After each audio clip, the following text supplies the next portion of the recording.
I thought I had seen everything there is to see in hockey, and then I see game 1 of the Battle of Alberta with 15 goals and a whole bunch of amazing storylines going on. I just have no idea where to start. So why don't we go ahead? We'll start with goal 1. Let's talk about Evander Kane. Let's talk about Matthew Tkachuk. Let's talk about goaltenders. Let's talk about coaches. Let's talk about everything. Let's talk about it. First thing I want to point out is the coaches, Woodcroft and Sutter. These are two guys on the same coin on totally opposite sides of it. On one hand, you have more of a directive style in Daryl Sutter, a no-nonsense, straight line, do-your-job, performance-based coach, and it's worked for the Calgary Flames. Structure, boys, structure, structure, structure. On the other side of the coin, you have Jay Woodcroft, who promotes more of a freewheeling, creative offense, and who is, by personality, a true coach in the sense of the word. He likes talking to his players. He likes interacting with his players. He likes leaning over their shoulders, whispering sweet nothings about the game into their ear, helping them get direction in order to unlock their potential. So these guys have a totally polar opposite way of coaching, and you can see it in the way their teams play, and it played out tonight. Very cool to see, very cool to watch. The second thing we're going to talk about is goaltenders, and that was banana sandwich. 3 goaltenders, and you can see the differences in coaches here. Mike Smith gets chased out of the net early after 3 goals, and 2 of them, frankly, he had a piece of it. He deserved to get pulled quickly. I would have done the same thing as Woodcroft after that. But Koskinen comes in and actually ends up getting lit up for 6. So I don't know if that's better or worse for your team, or maybe he pulled him too early. Either way, I think it was the right call by the head coach. Daryl Sutter doesn't pull Markstrom, much to my surprise at this point in time, but that goes to show how the old warhorse there, Daryl Sutter, understands this game better than almost anybody. He makes the correct call. He gets the win off of it. I'm not sure how Markstrom's confidence is going after that game, but it is probably better than if he got pulled. I also didn't realize going into this game how much of a struggle Jacob Markstrom would get. I know he has averaged over 3 goals per game in the series against the Oilers before this game. I know this has been one of the teams he's struggled to keep pucks out against. I don't think Markstrom had a very good game today. You can't blame it all on him, but at the end of the day, there were some pucks he could have stopped. He was making himself too small, backing into his goal line too much. He actually seemed a little bit afraid to challenge the Edmonton Oilers elite scorers there, so hopefully he gets that one out of his head. But I was not expecting 6 on Markstrom after seeing his brilliance battling Jake Ottinger in the Dallas series. Now I get it. Dallas does not have goal scorers anywhere near the capability that Edmonton does. Same with the power on the rush. But I still expected Markstrom to be a little bit better. 6 is surprising, but it is not surprising for the Oilers to score 6. So the next thing we're going to talk about is what we talked about in our playoff preview, which is the Calgary Flames zone structure, Corsi, and just all around team depth. And we're going to talk about the Edmonton Oilers' ability to score in the transition. But first, thank you to all of you for being here. Go ahead, give us a quick thumbs up, smash the subscribe if you haven't been here before, Albertans or Albertan fans, because this is going to be an amazing, hot series. Join our Discord if you want to come in and chat with us.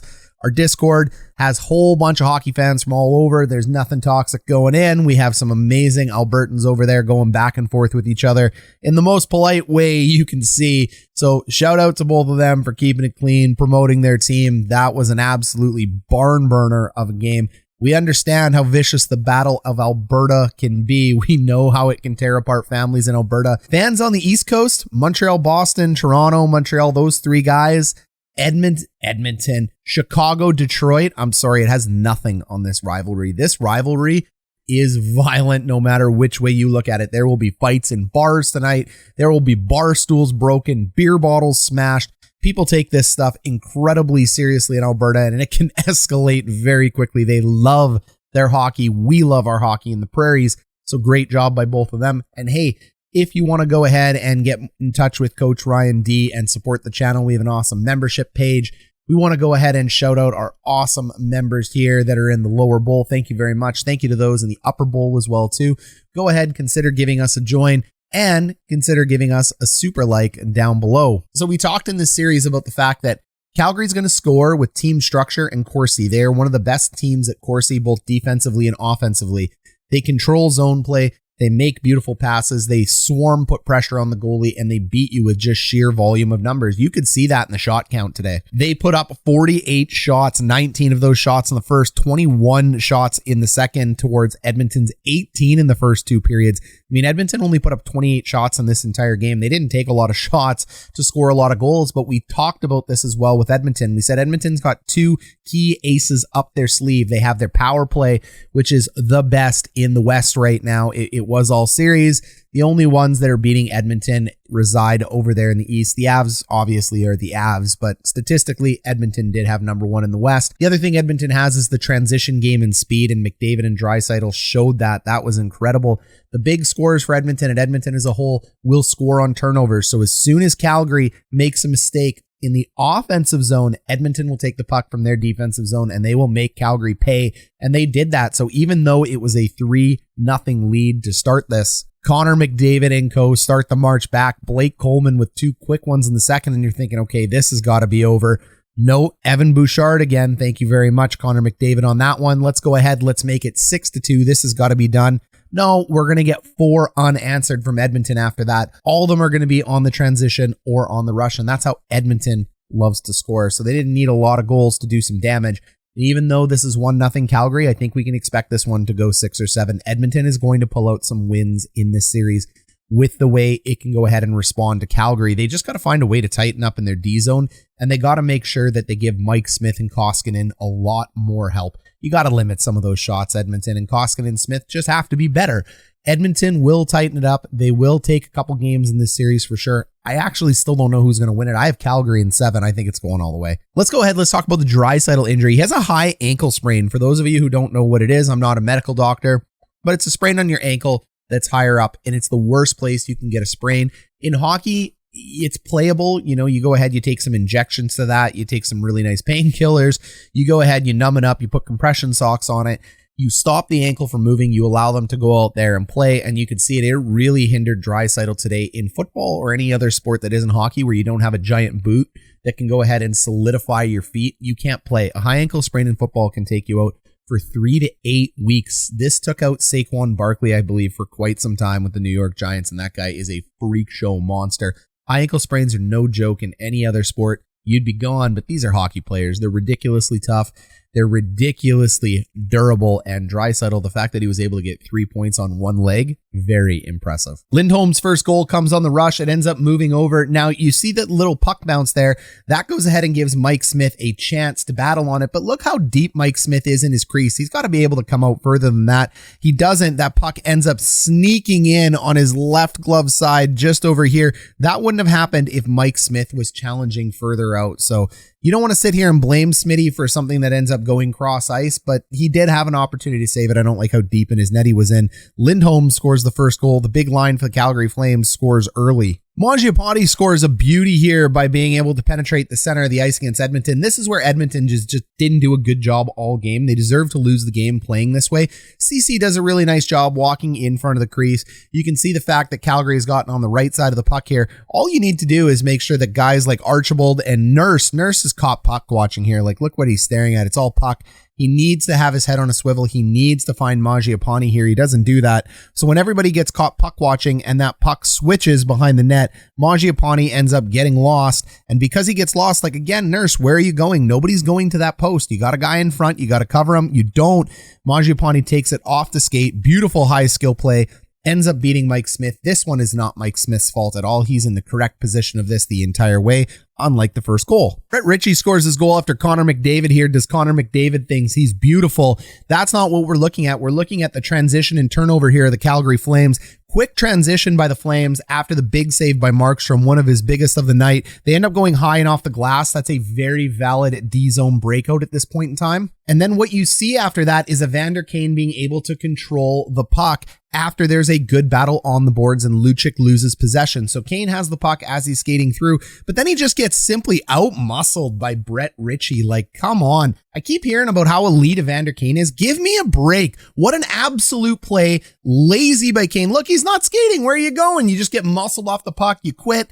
You're watching. Ritchie ends up scoring. Not a great goal on Smith there, but at the end of the day, I mean, this is a line 1 player that just gets torched by a line 4 guy. Get out of here, elite. The Edmonton Oilers up ice here. Beautiful activation by Edmonton here. This is the Connor McDavid goal. The puck ends up getting down low. Markstrom makes an interesting save there. It's a tough save to make.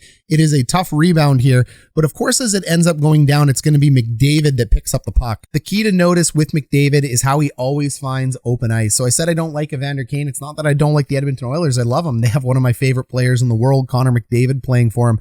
McDavid, an absolute goat down here. So Kane on a really good forecheck ends up turning that puck over. So he ends up doing something positive at least, and we'll call it out when he does something well. That puck ends up squirting out, and people forget about Connor McDavid all the time. They shouldn't. So this is blown D zone coverage by Calgary. You got to realize where 97 is at all times. And just look, that is filth. Absolute filth. There's nothing you can do about that as Markstrom. That's not your fault. You leave the best player in the world open in front of the net with that kind of time. He's going to score every time. The Blake Coleman goals are just Calgary doing Calgary things. The puck ends up loose out front after Calgary controls the puck in the zone for quite some time. You can see the shot count up there. This is why we talk about Calgary's Corsi and zone control. We could sit here for hours breaking down wide zone plays, how Edmonton's defense ends up breaking down here. But this is what Calgary does to teams. They just break you down in your own zone. The coverage from the Oilers here is no good. They end up getting caught running around. That's classic against a team like the Calgary Flames. Calgary will do this to every team in the NHL. Coleman just ends up finding the back of the net with Koskinen on his back. Nothing you're going to do about that. And you think, okay, this game's in the bag. After Coleman scores a second to make it 5-1 here, this is what I mean by Edmonton scores goals from their own zone. So an absolutely beautiful out and up here by Duncan Keith. He ends up smashing it up the ice. As soon as he ends up going up the ice, you can see Leon Draisaitl. Can you believe that guy can skate that good with a high ankle sprain? Be freaking leavable. So now you're caught here. You have a 2-on-2 in the middle of the ice. And if I go ahead and move my head, you can see the great Connor McDavid is going to be jumping in here. So a 2-on-2 becomes a 3-on-2 very quickly. Draisaitl fakes that bump pass out there because he's an absolute freak show of a talent. What an unbelievable pass there. I couldn't even see that one coming. I forgot he did that. I was even expecting, and I've watched this game, a bump out. Doesn't do it. He leaves it over to McDavid. And like I said, McDavid's speed is incredible. He ends up doing what is called a delay, picks up that puck in the open and just makes him look stupid. There's nothing you can do about this. You can't blame the defense on this one at this point for Calgary because it's just Connor McDavid doing Connor McDavid things. He ends up beating Evan Bouchard, who ends up activating late into the rush. We always talk about that defenseman jumping in as the fourth man. So Bouchard jumps in late thanks to the delay by McDavid. The gorgeous path by Draisaitl. Bouchard buries it. Markstrom has absolutely no chance here. You can't blame a goalie for having to make the Dominik Hasek pinwheel save on his back, kicking his legs over. It's not going to happen. And only on 9 shots, Edmonton has 2 goals. Matthew Tkachuk then ends up scoring on a power play, and the highlight for that power play is very simple. Instead of walking you through frame by frame, it's the fact that Calgary never panics themselves. They don't take needless shots on the power play. They wait for the shot. That's what happened. Gaudreau ends up corralling the puck 5 or 6 times. They move it around the top. They wait till they have the right shot. They end up putting it on net. Tkachuk bangs it in with a greasy goal in front of it because that is classic Matthew Tkachuk. Skill and grease all in one package. Zach Hyman ends up doing his best Connor McDavid. He beats Markstrom. This is a terrible goal by Markstrom. Great goal by Hyman. There's really nothing more to break down here. The goalie should have this every time. When a player comes from behind the net like this and he's just able to wrap around and score a puck, that isn't a good goal. At the end of the day, that's not. You should have that. If that puck ends up bouncing to the middle or a rebound goes in, no problem. But just weak goal by Markstrom. Calgary, Edmonton needed that one. 45 seconds left in the period. Edmonton scoring from their own zone again. Again, what we mean by scoring from the own zone is the play originates in their own zone. They end up scoring on the rush. Evander Kane makes a beautiful board play here, so he's making up for some of that play. He gets the puck out of the zone, but really he ends up getting stuck back there. He was lead foot today. However, his teammate there, who is, look at, it's Connor McDavid and Leon Draisaitl, of course it is, with their explosion speed, end up putting it through the neutral zone. Then you've got Draisaitl in all alone again. Look at how deep Markstrom is in his net again. He's gotten so tiny at this point. I don't know why he is shrinking himself. He's such a big man. He just needs to stand a little bit taller in his butterfly. He doesn't. That puck ends up beating him low regardless. He's really nervous about those low shots, it seems. But what are you going to do when you're facing down 2 of the best, if not the best goal scorers in the NHL? Yamamoto ends up tying it off the faceoff. And remember how I said I love Connor McDavid on the wing? Well, I really do. The fact that you have three guys in a standard face-off position here, you've heard me talk about this if you're old on this channel. If you're new, we talk about face-off theory all the time. We call this a high-low, so you're looking for a tie-up here in the middle. McDavid's going to go high. He's going to pick up the puck. Yamamoto is going to go low. This is a normal set play. McDavid going high to low allows him to get into a cycle mode and get a quick shot off on net. You see that 50-50 puck that's won, and just look at that footwork by McDavid. I mean, it's not pretty, it's not clean in terms of where the puck is, but McDavid makes it look so easy. So you can see Yamamoto here has already done his route from low to high. McDavid is going to follow the exact same route, and the low to high route allows Yamamoto to get open and bang in this rebound from Connor McDavid, because Connor McDavid just forces it to the net. I can't believe Markstrom made that save. It's unbelievable. Soon as he does that, everybody forgets about Yamamoto. 56 in front, loose little puck. Easiest goal you're ever going to get in your life, kid. Connor McDavid makes it happen. Draisaitl with a great draw. Calgary doing Calgary things in Edmonton zone, gets Edmonton running around with a little rebound there. As soon as that rebound happens, it's called widening the zone. The puck ends up going wide. That allows Killington to pick up the puck. He's going to end up cycling that high mid-level. These are very difficult transitions for defenders to make. So as soon as defenders have to cross all the way across the ice in order to get back into D-side position, it becomes very tough. And what you're going to see is, even though the puck's down here, it's going to end up working back across the side of the ice over to this corner, and then it's going to bank up. As soon as you get in a cycle like this, a wide zone cycle where you're able to take up the entire zone, it is really going to be difficult on the defenders in terms of finding time and space. So Yarncrook does a really nice play here. McDavid and everybody end up getting settled. They cut the ice in half, but it's no good because there's what we call a wide dump in. So you end up moving that puck down low. That puck goes from low to high, and as soon as pucks end up going from low to high, it's a brutal angle change for a goalie. And Rasmus Andersson ends up sniping it in and taking advantage of that angle change. It is a very high percentage scoring chance. So when you can widen zones and you can lengthen zones all at the same time, you're going to make it very difficult on a goalie. And that is the GWG of the game. Definitely less fights, less pushing and shoving, less scraps than I thought there would be. I was even anticipating a line brawl at the beginning of this. It really goes to show how hockey has changed. I think it's changed for the better. I don't believe for a second there won't be a line brawl in the series. It'll occur. That's the Battle of Alberta for you. But right now, this was absolutely a goal fest. It was exciting for all fans.